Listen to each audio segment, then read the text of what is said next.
사실 이제 오늘 스승의 주일이죠. 스승의 주일.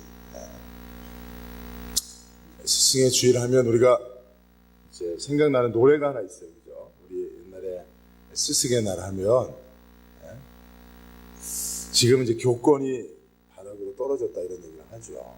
실제로 학교에서 우리 선생님들 권리 또 권세 이런 것들이 사실 크게 옛날과 같이 대우받지 못하고 있는 사실입니다. 근데 옛날에는 사실은 우리 선생님들이 거의 왕이셨어요. 왕 학교에서. 그래서 스승의 날 하면 자이든 타이든 선생님들 이렇게 참 감사를 표하고 부모님들도 많이 왔다 가시고 했어요. 그리고 늘 이렇게 노래를 불렀습니다. 스승의 은혜라고 하는 거. 생각나세요? 스승의 은혜는 하늘 같아서 우러러 볼수록 높아만 지네. 참되거라 바르거라 가르쳐 주신 스승은 마음의 어버이시라. 아 고마워라 스승의 사랑. 아 보답하리 스승의 은혜. 옛날에 이 노래 부를 때마다 이 뒤에가 아 보답하리 이렇게 부르거든요. 안 올라가고 잘 부르지 못했던 노래 중에 하나인데, 사실 가사를 제가 한번 여러분 제가 이렇게 올려드렸는데, 자 여기 보십시오. 스승의 은혜는 하늘 같아서 우러러 볼수록 높아 감히 손닿을 수 없는 큰 높은 은혜라는 거예요. 또 사실은 제 마음을 저도 우리 집사님 기도해 주신 것처럼 그래도 하늘문교회 스승 노릇하고 있는데, 목사 역할을 하고 있는데, 스승은 마음의 어버이시라. 스승의 은혜는 하늘에 비유하고 있어요. 그죠? 스승은 어떻게 보면 우리 믿음의 관점에서 보면 하나님의 비유되고, 또 스승은 어버이에 비유되는 그런 존재라고 말할 수 있는데, 내가 정말 그런 역할을 하고 있는가, 한 주간 생각해 보지 않을 수 없었습니다. 특별히 제가 한 주간 우리 성도들 가정을 좀 생각하고 기도했었어요. 또 우리 사모가 이렇게 이제 함께 하고 있는데, 사모가 보니까 이제 사모한테 이렇게 성도들의 가정사 이런 이야기들을 좀, 저는 이제 남자니까 못하는 이야기들을 좀 많이 하는 것 같아요. 그래서 저도 사모를 통해서 성도들의 이렇게 깊은 가정사 이야기들을 전에 이제 듣는데 마음이 너무 아프죠. 더 가슴 아픈 거는 어떻게 해볼 도리가 없는 문제들을 가지고 있는 거예요. 도무지 해결될 수 없는 그런 문제들 속에서 고통하고 있는 우리 성도들의 가정 이야기를 들을 때 상당히 큰 무력감에 빠지게 됩니다. 그리고 내가 목회를 한다고 하지만 성도들의 저런 고통과 또 그 고통으로 말미암은 깊은 어떤 그 목마름 이런 것들을 해결해 주지 못한다면 내가 목사로 살아가는 것, 스승이라는 이름으로 살아가는 것이 무슨 의미가 있겠는가라고 하는 사실 깊은 회의에도 빠지게 되더라고요. 그러는 가운데 하나님께서 이 말씀을 생각나게 해주셨습니다. 사실 이 말씀 속에는 인생의 큰 목마름으로 고통하고 신음하는 한 여인이 등장을 하고, 그 여인을 찾아가 만나주신 예수님의 모습이 또 등장을 합니다.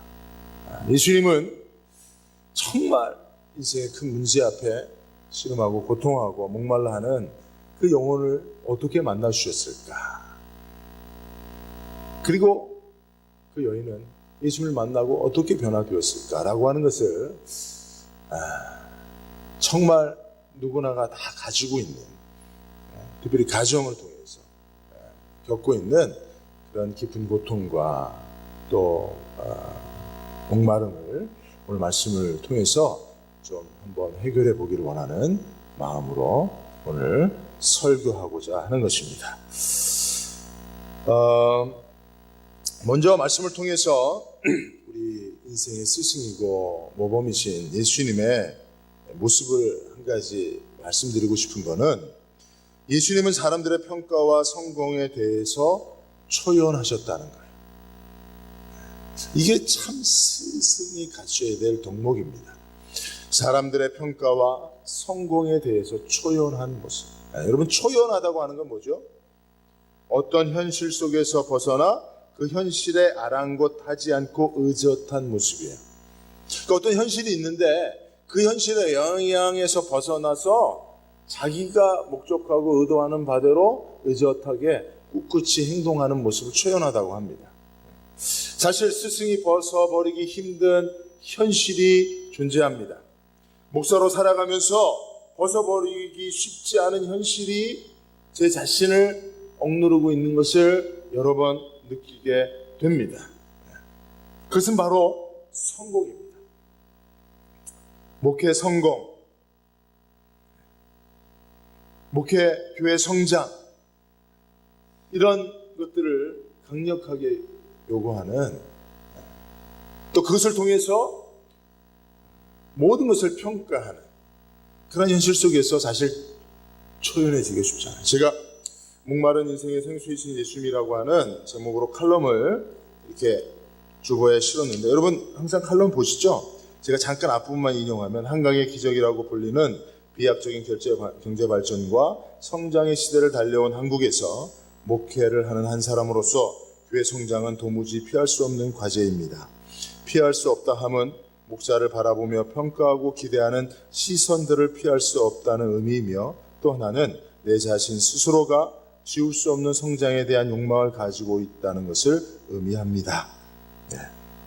쭉 뒤의 내용들은 오늘 설교의 내용과 부합하는 내용들로 기록되어 있으니까 여러분 한번 나중에 보시면 되겠고요. 사실 모든 평가와 성공이라고 하는 잣대가 성장과 발전이라는 외형적인 것에 매달리는 것이 오늘날 우리들의 현실입니다. 그렇죠? 사실 우리나라가 최근 3, 40년 동안 우리 국가의 최고의 지상 목표가 경제 성장이었어요. 그렇죠? 그래서 제가 어렸을 때도 경제 개발 5개년 계획, 1차 5개년 계획, 2차 5개년 계획, 3차 5개년 이렇게 계속 경제 발전, 경제 성장. 그렇죠? 그리고 모든 선거가 있을 때마다 가장 중요한 주제가 뭡니까? 경제. 누가 경제를 발전시키고 성장시킬 것인가? 한국 경제 성장을 위해서 누가 스승이 될 것인가? 누가 지도자가 될 것인가? 이게 그러다 보니까 우리 한국 사람들, 세계 사람들 모두가 그렇습니다만은 우리들 모두가 다 성장이, 발전이 선이다라고 하는 그런 생각을 가지고 있습니다. 교회도 성장하고 발전하고 외형적으로 커져야 교회가 옳고 바르다라고 생각하는 거예요. 근데 성장하지 않는 교회를 성장시키지 못하는 목회자는 이거 뭔가 좀 문제가 있는 것이다. 이런 인식들이 필요합니다.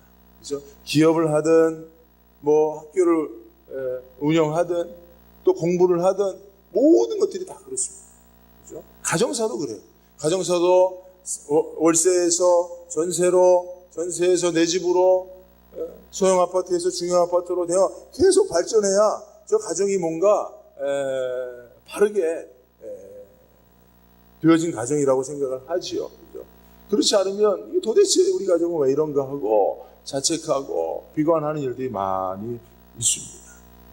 이게 사실 특별히 지도자, 스승의 위치에 서 있는 사람들이 피할 수 없는 현실이에요. 그런 스트레스가 사실 제일 큽니다. 아마 여러분들 회사에 중역들, 이렇게 임원들 가지고 있는 스트레스 다 그런 걸 거예요. 목사로 살아가고 있는 사람들이 가지고 있는 스트레스도 이와 같은 것입니다. 근데 그런 현실은, 그런 지도자에게 요구하는 현실의 강력한 요청은 지금뿐만 아니라 예수님 시대에도 동일하게 존재했을 겁니다. 예수님도 아마 그런 따르는 자들에게 보이지 않는 그런 압력을 받았을 것이 분명합니다. 그리고 예수님 안 해도 사실은 이 세상에 예수님이 사시면 얼마나 사시겠어요? 짧은 기간 사시는 동안에 많은 사람들에게 주목받고 인기를 끌고 존경과 명예를 얻는 것이 사실 예수님에게도 그리 나쁜 일은 아니지 않았겠습니까? 그죠? 근데 여러분 보십시오. 예수님은 이런 부분에 있어서 아주 초연하셨다. 우리가 예수님으로부터 배워야 될 스승으로서의 덕목, 지도자로서의 첫 번째 모습이라고 생각합니다. 1절과 2절 말씀 보면 예수께서 제자를 삼고 세례를 베푸는 것이 요한보다 많다 하는 말을 바리새인들이 들은 줄을 주께서 아시지라. 여러분 보십시오. 예수님께 이게 사실은 이제 요한복음 4장은 예수님께서 처음으로 이렇게 예루살렘에 올라가시죠. 그죠? 베들레헴에서 나시고 나사렛에서 자라시고 그죠? 갈릴리를 배경으로 사역을 시작하셨어요. 그러다가 근데 사실은 이제 당시 이스라엘의 가장 중요한 핵심 지역은 어디예요? 유대, 예루살렘이 있는 유대 지역이에요. 그죠? 그러니까 사실은 수도권은 유대에 있는 거예요. 이스라엘의 서울은 그죠? 수도는 예루살렘이라고 볼 수 있어요. 예루살렘으로 예수님이 내려가셨어요. 예루살렘의 중심인 그죠? 성전에 들어가셔서 성전 청교를 이루시고 거기서 말씀을 전하시고 이래야 많은 사람에게 주목받는 스타가 되셨어요. 이야, 저가 누구이 같네.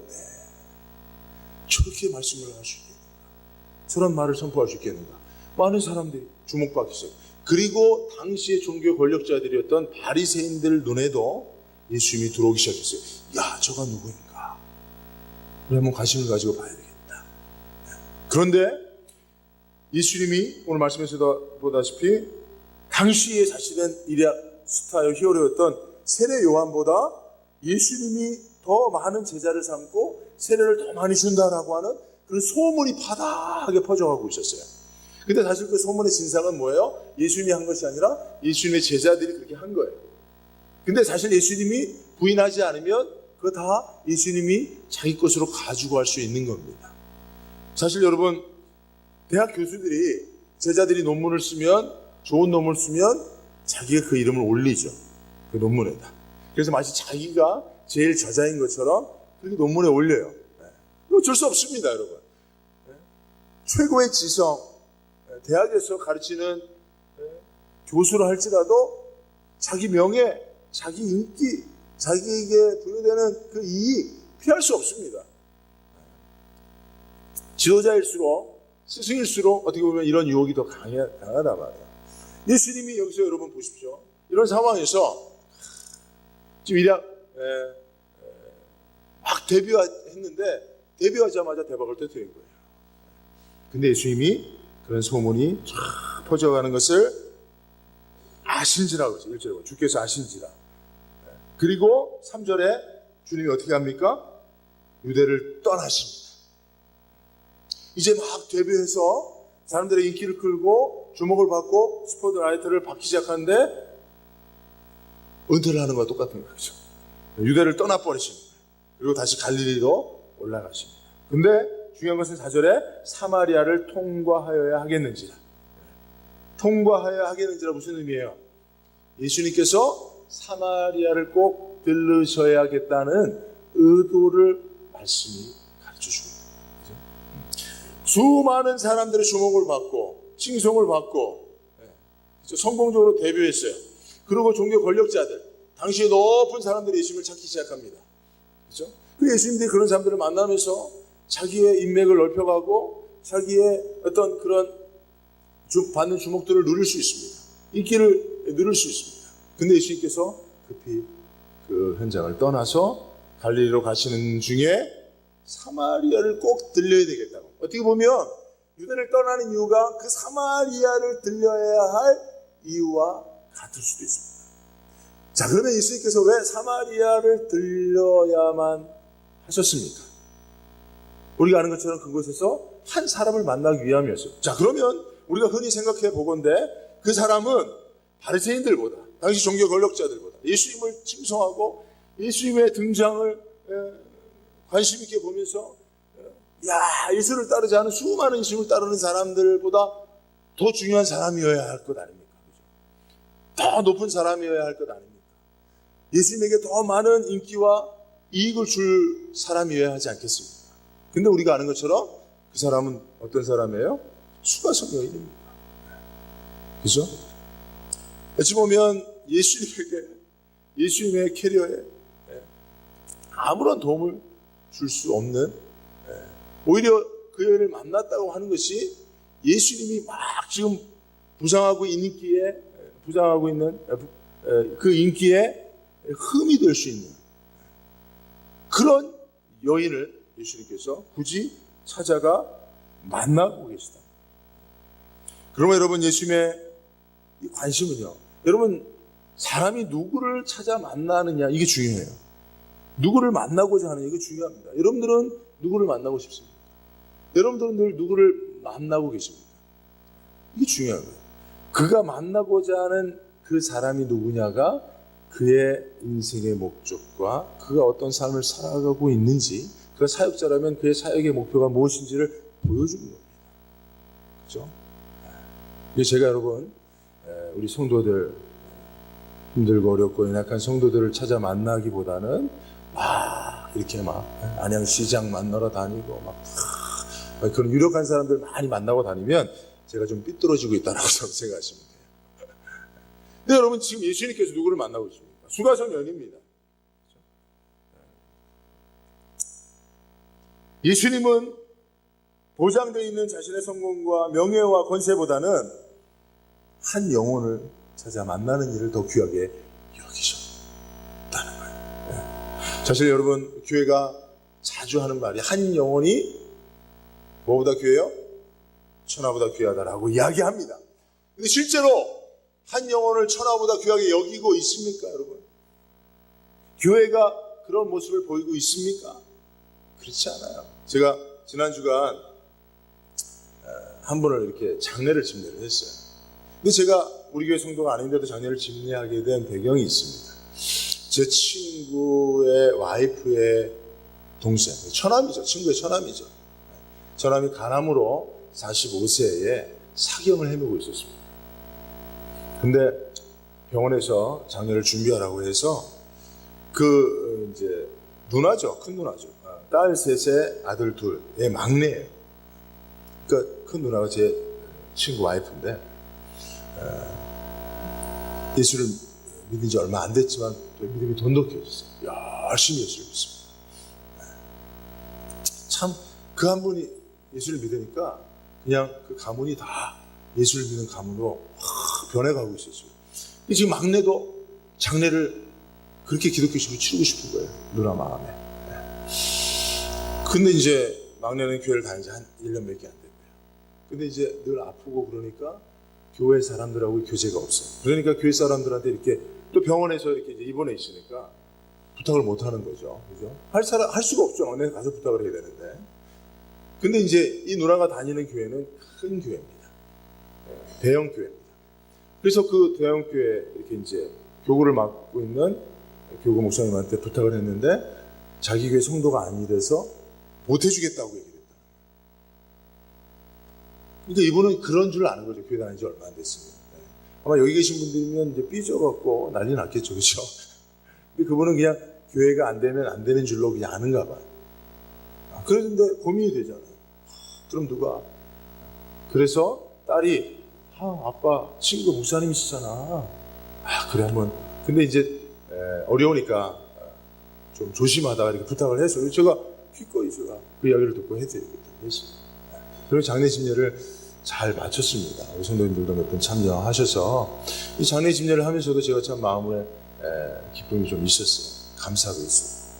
그리고 얼마나 장례 예배 잘 참여하는지요. 유가족들이요 되게 끈끈한 사랑으로 뭉쳐 있더라고요. 이게 다섯 형제니까 조카들까지 하면 한 번 20-30명씩 예배할 때마다 이렇게 쫙 유족들이 앉아 있어요. 근데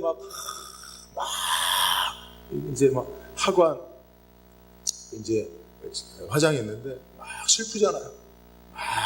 슬퍼서 막 통곡하고 옵니다. 근데 제가 예배드리겠습니다 하면 또 쭉 울음을 다 그치고 쭉 예배에 참여하고, 참 그러면서 조금씩 하나님 기쁨을 회복시켜 주시는, 소망을 회복시키는 그런 것들을 경험했어요. 근데 제가 마음속에 참 그 장례를 하면서도 참 미안한 것은, 한 영혼이 천하보다 귀하다고 하면서도 교회는 교회의 이익이 없으니까, 자기 교회 성도가 아니니까, 번거롭고 힘든 일이니까. 저희도 사실 장례 하면서 장례식장이 저쪽 일산이었어요. 고양시. 뭐 왔다 갔다 하는 거 얼마나 번거롭고 힘든 일입니까? 그러니까 거절하는 거예요. 이게 여러분 오늘날 우리들의 교회 현실이고, 예수 믿는 저와 여러분들의 민낯입니다. 이익이 없으면 하지 않는 거예요. 내게 유익이 없으면, 교회에 유익이 없으면 필요가 있어도 공급하지 않는 것이 오늘날의 현실입니다. 그러나 예수님은 그렇지 않으셨다. 여러분, 예수님이 수가성 여인을 만나는 것보다 예루살렘에서 유력한 자들, 그들을 만나서 그들과 대화하고 뭔가 예수님이 하고자 하는 말을 함께 나누는 것, 그래서 그들의 권세와 그들의 권력의 도움을 받는 것이 훨씬 예수님이 유익하죠. 근데 단호히 물리치시고 이 여인은 굳이 만나러 예수님 오신 거예요. 여러분, 예수님이 여기 피곤하셨다고 했잖아요. 그 여러분, 예수님께서 그냥 가는 길에 그냥 어쩌다 우연히 만난 거 아니에요. 예수님이 그 여인을 만나기 위해서 유대를 떠나 마음을 다해, 힘을 다해서 여기까지 찾아오신 것입니다. 우리는 이것을 주목을 해야 돼요. 여러분, 우리 교회가 이런 수가성인을 찾아 만나는 교회가 되어야 할 줄로 믿습니다. 여러분, 특별히 예수님이 이 땅에 계신 동안에, 특별히 이제 공생의 사역을 하시는 동안에 예수님이 만나주신 사람들이 어떤 사람들입니까? 특별히 예수님이 만난 여인들을 한번 생각해 보세요. 어떤 사람들을 만나셨어요? 오늘 본문에 수가성 여인 만났죠. 또 12 혈루증 앓는 여인을 만나서 치료해 주셨죠. 수로보니게 여인, 나인성 과부, 7 귀신 들린 여인, 막달라 마리아, 간음죄로 잡혀온 여인 등등등. 예수님이 찾아 만난 사람들은 다 연약한 사람들이었어요. 다 고통하는 사람들이었어요. 사회적으로 보면 만나는 것이 안 만나는 것보다 못한, 그죠? 그런 사람들이었어요. 그죠? 다 인생에 엄청난 난제를 가지고 고통하면서 심각한 갈증, 즉 목마름을 가지고 있는 사람들이었어요. 그렇기 때문에 이 사람들은요, 기본적으로 이런 심각한 인생의 문제와 그 문제로 말미암은 고통과 그것으로 말미암은 목마름을 가지고 있는 사람들이 가지고 있는 기본적인 정서가 있어요. 그 첫 번째, 그게 대인 깊이입니다. 대인 깊이. 여러분 보십시오. 6절에 보니까 때가 6시쯤 되었더라. 이 여인이 물을 길러 가는 시간이 6시, 즉 정오입니다. 땡볕이 내리치는, 사람들이 거동하지 않는 그때, 여러분 물동이 지고 가는 거 얼마나 힘든 일이에요. 왜 굳이 그때를 선택합니까? 사람들을 기피하고 있는 사람이에요. 9절에 보면 사마리아 여자가 이르되 당신은 유대인으로서 어찌하여 사마리아 여자인 나에게 물을 달라 하니까, 예수님이 선한 의도를 가지고 이 여인에게 접근하는 거예요. 근데 이 여인은 거절하고 있는 것입니다. 당신이 뭔데 유대 남자가 여자한테 물 달라고. 물 한 또 주면 되잖아요. 그죠? 어차피 자기 물 길러 왔잖아요. 물 한 모금 먹게 하는 거 어려운 일입니까? 근데 이 여인이 이렇게 차갑게 말하는 이유가 뭡니까?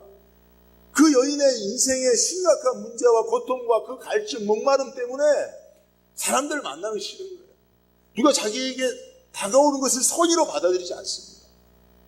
그런 이런 사람들을 찾아가는 거 쉽지 않습니다. 저도 선의를 가지고 그런 분들을 많이 찾아가지만 대부분 거절당해요. 예수님처럼 거절당해요. 내가 실제로 물 한 잔이 필요해서 찾아간 거 아니거든요. 예수님이 실제로 이 여인을 통해서 물 얻어 먹으려고 한 거 아니잖아요. 저도 마찬가지인데. 근데 사람들은 그걸 오해합니다. 이런 사람들의 특징들이 그래요. 뿐만 아니라 12절에 보면 우리 조상 야곱이 이 우물을 우리에게 주셨고, 또 여기서 자기와 자기 아들들과 짐승이 다 마시는 당신이 야곱보다 더 크니까, 이건 뭐냐면 우리가 이걸 되게 깊게 좀 제가 묵상해 보니까 이게 사실은 이제 이 여인이 예수님을 비하하고 있는 거예요. 그리고 예수님이 접근해 오니까 기피하고 회피하면서 자기 방식대로 자기 인생의 문제를 해결하고 있으니까 당신 신경 쓰지 말라는 거예요. 그게 야곱의 우물이에요. 야곱의 우물. 그러니까 여러분, 사람들마다, 이런 목마름을 가지고 있는 사람들마다 자기 방식의 우물들을 다 가지고 있어요. 그래서 정말 예수님이 찾아가서 그 문제를 해결해 주고 싶어도 자기 방식을, 그죠? 자기 물동이를 내려놓지 않기 때문에 자기 이 야곱의 우물을 막 우상하고 있기 때문에 예수님을 멀리하게 되는 거예요. 여러분, 예레미야 2장 13절에 보면 내 백성이 두 가지 악을 행하였나니 곧 그들이 생수의 근원되는 나를 버린 것과 스스로 웅덩이를 판 것인데 그것은 그 물을 가두지 못할 터진 웅덩이라. 오늘 본문의 말씀과 똑같은 거예요. 이 여인이 야곱의 우물을, 자기가 스스로 판 웅덩이로서 야곱의 우물을 가지고 생수의 근원이신 하나님을 버렸고 예수님을 무시해버리는 거예요. 여러분, 우리들이 다 그렇습니다. 여러분, 여러분들 혹시 예수를 믿는 거, 이렇게 예배에 나오는 거, 여러분들이 스스로 판 웅덩이, 야곱의 우물의 의미로 나온 것이라면 오늘 말씀을 통해서 변화되시길 바랍니다. 사람들이 그냥 힘들고 어려우니까 그냥 예배나 드리러 가자, 예수는 안 믿어, 이렇게 되면 안 됩니다. 그러면 진짜 예수를 못 만나게 돼요. 이 여인이 믿음 있는 사람입니다. 그죠? 말씀의 내용들을 쭉 보면 예배를 얘기하고, 그죠? 메시아를 기다리고 있었고, 그죠? 야곱의 스토리를 알고 있었고, 그죠? 근데 이 여인은 자신의 그 목마름을 해결하지 못하고 대인을 기피하고 정작 예수님이 찾아왔을 때 예수님을 거부하는 그런 행태를 보이고 있는 거예요. 그러니 그 여인이 가지고 있는 믿음이 어떤 믿음이었는 걸 생각해 볼 필요가 있습니다. 우리가 비슷할 수 있습니다. 근데 여러분, 우리가 이 여인의 모습을 통해서, 특별히 예수님과의 이 대화를 통해서 우리가 정말 소망을 볼 수가 있습니다. 어떤 소망이냐면, 자, 보십시오. 이 수가성 여인의 이 고통과 목마름이 뭡니까? 16절에서 18절을 보면 예수님이 내 남편을 불러오라고 그럽니다. 근데 여인이 남편이 없다라고 얘기합니다. 근데 예수님이 이렇게 얘기합니다. 내가 남편이 없다는 말이 옳도다. 너에게 남편 5이 있었고 지금 있는 자도 내 남편이 아니니 내 말이 참되도다. 사실 이 여인이 남편이 없었습니까? 아니죠. 이 여인은 누구보다도 남편이 많은 사람이에요. 물론 지금 많은 남편을 가지고 있는 건 아니죠. 지금 몇 번째 남편하고 살고 있어요? 6번째 남편하고 살고 있죠? 그죠? 근데 이 여인이 남편이 없다고 예수님이 얘기합니다. 근데 예수님이, 야, 인마, 내가 다 알고 있는데 너 거짓부렁하냐? 뻥치냐? 네. 남편인 거 다 알잖아? 네. 다 알아. 이렇게 얘기하지 아니하시고 내 말이 옳다라고 얘기합니다. 그러면서 뭐라고 말씀하시죠? 지금 있는 자도 내 남편이 아니다라고 말합니다. 자, 이 여인의 문제가 뭐예요? 이 여인을 목마르게 하는 게 뭐예요? 이 여인의 가장 큰 고통이 뭐예요? 이 여인의 인생의 가장 큰 난제가 뭐예요? 남편이 있지만 남편이 없는 것 같은 상황을 살고 있는 거예요. 여러분, 이거 진짜 고통스러운 문제입니다. 있는데 없는 것 같으면 없는 것보다 못해요. 그죠? 생각해 보세요. 있는데 없는 것 같아요. 그러면 있음으로, 제가 그래서 있는데 없는 것 같기에 없음으로 할 수 있는 선택도, 있음으로 누릴 수 있는 행복도, 혜택도 다 박탈된 상태예요. 무슨 말인지 이해하시죠? 그죠? 차라리 없으면 없기 때문에 무엇인가를 선택할 수 있어요. 근데 있기 때문에 없음으로 선택할 수 있는 선택권이 박탈돼요. 그러면 있으면 있기 때문에 누려야 될 행복이 있어야 될 거 아니에요. 혜택이 있어야 될 거예요. 근데 있는데 없는 것 같기 때문에 그 행복도 혜택도 못 누려요. 그러니 있는데 없는 걸 갖고 있는 사람은 진짜 고통스러운 거예요. 그죠? 여러분, 혹시 남편이 있는데 없는 것 같아요? 수가성 여인입니다. 아내가 있는데 없는 것 같아요? 수가성 여인 같아요. 그죠? 이게 지금 성이 중요한 게 아니고, 성비가 중요해요. 그죠? 여러분, 그런 거예요. 아침에 일어났는데 밥을 먹고 싶어요. 근데 아내가 있어요. 근데 아내가 밥을 안 채워줘요. 그러면 차라리 아내가 없으면 내가 안 먹으면 내 선택이고 그냥 그것으로 별로 기분 안 나빠요. 근데 있는데 밥을 못 먹으면 못 얻어 먹은 것처럼 느껴져서 불행해져요. 이런 상황이에요. 그죠? 무슨 말인지 아시죠? 네. 비유적으로 말씀드려요. 지금 수가산 여인이 그래요. 근데 사실은 우리 인생이 겪고 있는 가장 큰 고통이 이와 같은 것들입니다. 우리 성도들의 가정에 이런 고통이 있습니다. 근데 이 고통은 엄청난 목마름을 만들어내지만 이 목마름을 해결할 방법이 없어요. 어떻게 해결하겠습니까? 저도 사실은 그런 이야기를 듣습니다. 여자 성도가 이렇게 대화를 상담을 할 때 남편이 어떤 문제를 가지고 있어요. 근데 제가 어떻게 할 도리가 없어요. 그 남편에게 내가 어떻게 할 수가 없기 때문에. 남편 때문에 고통하고 있는 성도, 물론 꼭 남편 때문에 고통하고 있는 여자 성도가 많아요. 아내 때문에 고통하고 있는 남자 성도도 있겠죠. 어쨌든 오늘 수가성 여인이니까 남편 때문에 고통하고 있는 성도를 바라볼 때 너무 마음이 아픈 거예요. 왜요? 남편 때문에 발생한 목마름이기 때문에 남편을 어떻게 해결해야 문제가 해결되는데 남편에게 어떻게 할 도리, 어떻게 할 수가 없잖아요. 어떻게 합니까? 당신 얘기 들어보니까 당신 그따위로 행동하면 되겠어? 내가 이렇게 한 번만 전화를 한다고 생각해 보세요. 만나서 얘기를 한다고 생각해 보세요. 가당치도 않은 이야기죠. 아무것도 할 수 없어요. 근데 그런 문제 때문에 고통하고 고통이 더 깊어지고 목마름이 더 심해지는 그 성도들의 모습을 볼 때 너무나 가슴이 아프죠. 그리고 낙심하게 됩니다. 그리고 실제로 정말 남편이 있는데 그 남편도 내 남편이 아니라고 주님이 말씀하신 것 같은 상황 속에 있는 그 여인이 얼마나 고통스러운지를 알고 있는 제가 하나님 앞에 예배로 나왔을 때 그가 정말 하나님의 말 앞에 참으로 예배할 수 있는가 생각해 보면 여러분 가능하던가요? 여러분 솔직히 정말 여러분들 제대로 예배 잘 드려지고 있습니까? 그런 고통의 문제를 가지고 있는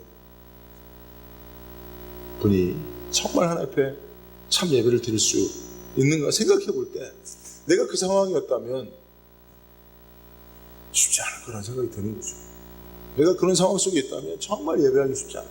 하나님의 말씀이 정말 주님 뜻대로 살라고 하는 주님의 말씀이 이 귀에 들어오고 막 거기에 막 감동이 일어나고 그래서 그렇게 살겠다고 결단하는 일이 있어지겠느냐 그런 생각을 할 때 또 상당한 어떤 무력감과 회의에 빠지게 됩니다. 근데 여러분 오늘 이 말씀이 저에게 큰 소망을 주었습니다. 예수님께서 결론적으로 보면 이 여인이 변화됐죠. 그죠? 이 여인이 완전히 달라졌어요. 사람을 회피하고 그렇게 살던 여인이 사람들 속으로 스스로 뛰어들어갑니다. 그래서 막 외칩니다. 그리고 사람들을 끌어모읍니다. 그리고 그 사람들의 영향력을 행사합니다. 그래서 그 사람들을 막 예수님께 인도합니다. 그 사람들이 이 막 급격하게 변화된 여인의 모습을 보고 생기 넘치는 여인의 모습을 보고 막 강력해진 여인의 삶을 보고 뭔가 있구나 하고 그 여인을 쫓아왔다가 예수님 만나게 되는 사마리아 성에 놀라운 영적 부흥이 일어나는 그런 주역이 된단 말이에요. 여인이. 이 여인이 분명히 변화가 됐단 말이에요. 그죠? 이게 우리의 소망 아닙니까? 그죠? 근데 이 여인의 변화가 어떻게 이루어졌습니까? 이 여인의 남편이 변화됐던가요? 이 여인의 남편이 예수님 만나서 변화돼서 이제 있어도 그만 없어도 그만한 남편이 아니라 정말 훌륭한 남편이 됐던가요? 그래서 이 여인이 드디어 남편 문제로부터 자유로워져서 행복해져서 정말 예수님을 전하고 살게 된 건가요? 아니라 말이에요. 예수님도 그 남편을 어찌하지 못하셨던 것 같아요. 예수님도 그 남편, 물론 예수님이 그 남편 만나면 그 남편 확 변화되겠죠. 근데 예수님이 그렇게 안 해요. 그렇게 하면 예수님 이후에 나처럼 무능력한 목사들은 아무것도 할 수가 없어요. 성도들의 문제, 그 문제를 내가 찾아가서 그 문제를 해결해주는 그런 능력 있는 사람이면 좋겠는데 그런 사람이 못 되거든요. 우리는 다 예수님만 하지 못하니까. 그러니까 예수님께서 모범을 보여준 거예요. 방법을 우리가 가르쳐 주신 거예요. 그냥 예수님 만나면 그 남편 하나도 변화 안 되고 그 가정 상황 하나도 변화 안 됐는데도 이 여인은 달라질 수 있는 거예요. 변화될 수 있는 거예요. 엄청난 삶을 살아낼 수 있는 힘이 결국은 어디요? 예수님에게, 예수님을 만난 만남에게 있는 거예요. 진짜 예수님을. 처음에는 예수님을 그냥 대면대면하게 만나죠. 오히려 기피했습니다. 비하했습니다. 예수님의 접근을 귀찮아했습니다. 그러다가 진짜 예수님 만났어요. 예수님과 대화를 통해서 예수님의 진심을 알게 되고 그분의 실존을 알게 되고 그분이 어떤 존재인지를 깨닫게 되면서 예수님을 진짜로 만난 거예요. 그러니까 여인이 변하는 거예요. 저는 그동안 그런 성도들의 상담을 통해서 성도들의 문제를 얘기하면 그 문제를 가지고 씨름하려고 했어요. 그 여인이 아니라 우리 성도가 그런 문제를 가지고 씨름할 만큼의 믿음이 없다라고 생각하고 내가 그래도 좀 더 믿음이 있으니까 내가 좀 더 기도하는 사람이니까 그 문제를 가지고 막 기도하고 씨름하려고 그러다 보니까 너무 힘든 거예요. 실제로 아무것도 할 수가 없잖아요. 예를 들면 어떤 성도의 가정에 재정 문제가 있다고 그 재정 문제를 어떻게 해보려고 막 할 수가 없어요. 남편이 문제가 있어요. 어떻게 할 수가 없습니다. 그러니까 늘 좌절하게 돼요. 마음속으로 말은 그럴듯하게 하지만 사실은 제 자신이 상당히 좌절하는 경우들이 많아요. 근데 오늘 말씀을 보니까 예수님은 남편하고 한 번도 씨름하지 않았어요. 남편 있냐 없냐 물어만 보시고 그 현실을 직시하게 하기 위해서 그냥 남편을 언급했을 뿐 이 여인이 변화되는 데 있어서 남편은 중요하지 않은 거예요. 사실은 그 여인의 상황의 변화는 중요하지 않은 거예요. 그냥 예수님 만나면 되는 거예요. 생수이신 예수님 만나면 목마름이 해결되는 거예요. 남편 때문에 목마르든 돈 때문에 목마르든 자식 새끼가 목마르게 하든 또는 그 무엇이 우리 인생을 목마르게 하든 그것이 해결돼야 목마름이 해결될 줄로 알아. 늘 자기 방식의 야곱의 우물을 파고 그 목마를 때마다 가서 해결하려고 하지만 그건 터지는 운동이라. 결국은 생수이신 주님 만나지 않으면 그리고 그 주님을 내 안에 모셔서 여러분 여기 보면 그 두 가지 물이 등장을 해요. 물이 그냥 등장하고 생수가 등장합니다. 생수는 샘 솟는 물이에요. 샘솟는. 그러니까 계속해서 우리의 목마름이 얼마나 크고 자주 반복돼도 계속 샘 솟는 물이기 때문에 이 문제는 사실은 생수 앞에는 아무것도 아니라는 거죠. 그러니까 여러분 그 생수가 뭐냐? 예수란 말이에요. 그리고 그 예수를 만나는 거란 말이에요.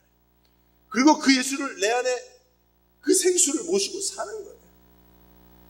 그러니까 이 여인이 진짜 예수님 만나고 예수님을 실존적으로 인격적으로 경험하고 예수님의 사랑과 예수님의 자기에 대한 관심과 자기의 문제에 대해서 주님께서 나를 그걸 통해 만나주셨다는 그 확신을 가지고 그리고 예수님의 가슴에 품고 수가성으로 당당히 들어갈 수 있어야 됩니다. 그러니까 여러분 결국은 우리도 방법이 없습니다. 그냥 예수님 만나는 것밖에 없어요. 예수님 만나던데도 더 목마릅니까? 그러면 더 예수님을 만나야 돼요. 예수님 덜 만난 거예요. 이 여인처럼 그냥 예수님 만났죠. 이 여인도 그냥 이 여인이 그냥 유대 남자가 무슨 사마리아한테 물 달라 그래요? 그리고 남녀 유별한데 당신이 알아서 그리고 물 떠고 가면 이 여인 예수님 만났어요? 안 만났어요? 만났어요. 그러나 안 만난 거예요. 그러니까 진짜 만나야 되는 거예요. 특별히 여기 예배가 등장합니다. 예수님을 만나는 문제에서 예배가 등장합니다. 목마름을 가지고 사는 추가성 여인, 그 목마름을 해결하기 위해서 물을 길러 나오는 여인, 그 여인을 만나주신 생수이신 예수님, 생수이신 예수님을 만난 이 여인이 예수님과 나누는 대화 속에서 큰 주제 중에 하나 예배예요. 그게 뭡니까? 즉 예배는 예수님 만나는 시간이라. 생수를 경험하는 시간이에요. 그러니까 여러분 결국은 우리가 어떤 우리의 문제를 어떻게 해보려고 내가 은혜 받아갖고 막 어떻게 해보려고 하는 게 아니에요. 그 문제를 가지고 주님 앞에 나와서 예배 가운데 나와서 그 문제로 말미암아 목마름을 그 예배 중에 만난 예수님으로 충분히 해결하면 되는 거예요. 그리고 또 목마름이 생기면 결국은 하나님 앞에 예배를 통해서 주님 만나기를 소원하고 그러면서 우리 인생은 가는 거예요. 제가 조금 인생을 살면서 느끼는 거는 우리 인생에는 해결할 수 없는 문제가 반드시 존재한다는 거예요.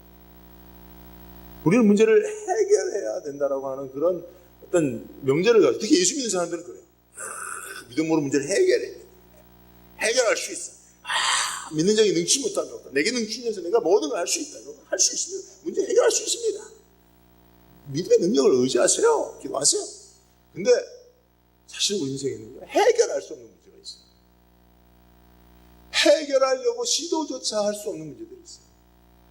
시도해봤자 안 되는 문제가 있어요. 해결되지 않는. 그걸 인정해야 됩니다. 문제는 그 문제가 아니라 그 문제를 가지고 살아가는 우리들이 생수신 예수님을 소유하고 있느냐예요. 그러면 그는 그 문제 속에서도 변화된 이 수가성 여인처럼 살 수 있는 거고, 그렇지 못하면 예수를 만나기 전에 이 수가성 여인처럼 늘 고통하면서 목마름 때문에 물동이 지고 땡볕에서 방황하며 사는 삶을 살 수밖에 없는 것이다 라는 사실입니다. 여러분 오늘 말씀을 통해서 여러분 꼭 내가 정말 예수님을 더 깊게 만나야 되겠구나, 예수님이 생수시니 예수님 만난 그 만남으로 내 인생의 목마름이 완전히 해결될 수 있는 그 경험을 여러분 예배를 통해서 할 수 있기를 바랍니다. 예수님을 만나는 만남을 통해서 할 수 있기를 바랍니다. 또 여러분 한 주간 새벽기도에 나오셔서 그 예수님 깊이 만나십니다. 그리고 여러분 사실은 이 말씀은요, 여러분이 여러분의 목마름을 가지고 예수님을 만나고 그 예수님을 만난 그 만남 때문에 나의 목마름의 문제가 해결되어지는, 상황은 그대로인데 내가 변화되어지는, 이거를 경험해야 할 말씀은 여러분들의 것이 되는 거예요. 안 그러면 그냥 여러분 하나의 스토리를 아는 것으로 그치는 것이죠. 여러분들이 이것을 꼭 경험하시길 바랍니다. 기도하겠습니다.